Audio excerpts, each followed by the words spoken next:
Asan ang nanay mo at tatay mo? Wala po. Kaya nga po, ako na po mag-isa dito pumunta eh. Ba't mo binagsak? Nakita ko yung card ni John P. Pasado naman siya. Mas matalino pa ako dun, ma'am eh. Ako pa nga nagpapakopi doon sa exam eh. Hindi lang naman kasi yung grade sa exam ang kinukompute namin para ilagay sa report card mo. Di, ma'am. Huwag ka na magpaliwanag. Alam ko na kung bakit mo ako hindi pinasa.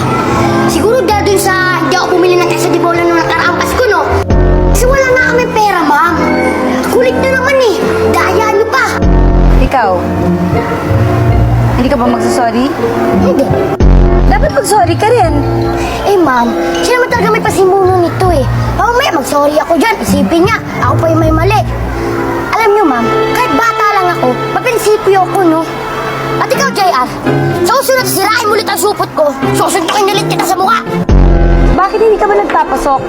Ba't pa ako papasok kung binagsak niyo na rin ako? Alam ko na, ma'am, may naisip na ako. Bigyan niyo lang ako ng pera tapos magne-negosyo ako. Ba't ko gagawin yun? Siyempre, ma'am, sinira niyo ng kinabukasan ko. Tignan niyo yung report card ko. Puro palakol, pulang-pula pa. At hindi na mabubura yun, ma'am. Habang buhay ko na dadalhin yun. Habang buhay. Kaya bigyan niyo na ako ng pera kasi magtitinda ako ng sampagita. Sabay pag marami na akong pera, magtitinda ako ng yosi. Pag big time na ako, aba, magtatayo ako ng club. Manager pa kayo, hati tayo sa pera.